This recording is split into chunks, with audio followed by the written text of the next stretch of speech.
మామ, ఒక పక్క తండ్రి, దాంతోపాటు ఈ ఊరి వారి సహకారం.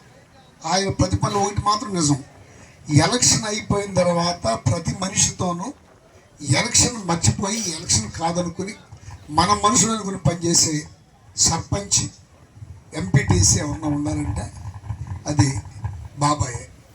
అటువంటి బాబాయ్ వాళ్ళు లేకపోవటం నాకైతే పొద్దున్నే తెల్లారగంట యాదిరెడ్డి గారు ఫోన్ చేసి,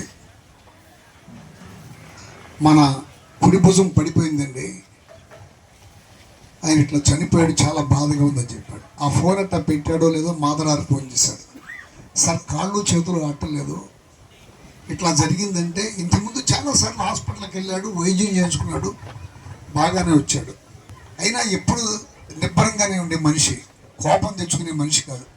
ఆ రోజు సాయంత్రం కూడా 2-3 పంచాయతీలు చేసి సాయంత్రం ఎవరినో తాకేసి 6 నుంచి 9 దాకానో 8 దాకానో కూర్చోబెట్టి పంచాయతీ చేశాడు. సమర్థత, ఆలోచన, ఎప్పుడు ఏది మాట్లాడాలో ఎప్పుడు ఏది చేయాలో తెలిసిన సర్పంచ్ మన బాబాయ్. ఆ నీటి సంగతి దాకా చెప్పారు, ఆ పైపుల సంగతి చాలా గట్టిగా అడ్డం తిరిగాడు. అది చాల్చపోతే మనం ఎట్లా సార్ ఇబ్బంది ఉన్నప్పుడు చాల్చకపోతే, జనానికి ఉపయోగపడ్డప్పుడు చాల్చకపోతే మనకు చాలా బాధ, చాల్చమని అడిగాడు. ఇవాళ చనిపోయినప్పుడు కూడా మీరు చూశారు, ఇవాళ చూస్తున్నాం. బాబాయ్కి ఉన్న పాపులారిటీ, మనిషి మీద అభిమానం, ఆ రోజు పలకరించి వెళ్తాం వేరు, తర్వాత రావటం మళ్ళీ మాట్లాడటం. ఇవాళ కొండా గారు పడిన బాధ మీరందరూ అర్థం చేసుకున్నారు.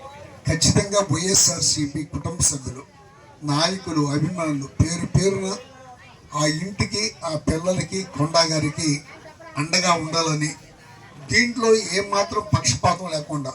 ఇంకోటి కూడా ఉంది బాబాయ్ దగ్గరే, కులాన్ని కూడా పోగొట్టుకున్నాడు కాదు. పోగొట్టుకోమని, కులాన్ని పోగొట్టుకోమని ఎవరు చెప్పరు. ఇవాళ కాపు సంఘం ఉంది, కమ్మ సంఘం ఉంది, అట్లాగే రకరకాల సంఘాలు ఉన్నాయి. ఎవరు నాడు సమర్థించుకుంటున్నారు. బాబాయ్ కూడా దాన్ని ఎప్పుడు వదల్లా. మన సర్పంచ్, ఆయన పేరు ఏంటండి, పాండురంగారావు గారు.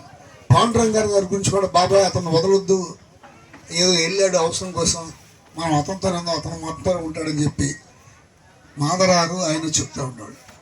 ఇట్లా ఈ విధంగా అందరినీ కలుపుకు నడిచే మనుషులు చాలా అరుదుగా దొరుకుతారో వాళ్ళలో అరుదైన మనిషి బాబాయ్. ఇవాళ కక్షలో కార్పణ్యాలు పోయిన రోజులు, లోగడ ఏదైతే కక్షలో కార్పణ్యాలు పెట్టుకున్నారో దాని కాలం చెల్లిపోయింది. ఇవాళ మనిషి అవసరాలు, దాన్ని సక్రమంగా నిర్వర్తించే వ్యక్తుల కోసం ప్రజలు చూస్తున్నారు. అట్లా ఈ పంచాయతీని కానీ, ఇక్కడ కోడూరులో కానీ మళ్ళా కుటుంబం పార్టీకి అండగా, మనం వాళ్ళకి అండగా ఉండాలని కోరుకుంటూ మనస్ఫూర్తిగా ఆయన ఆత్మకు శాంతి కోరాలని ఆ కుటుంబ సభ్యులకి నా ప్రగాఢ సానుభూతిని, సంతాపాన్ని తెలియజేస్తాను.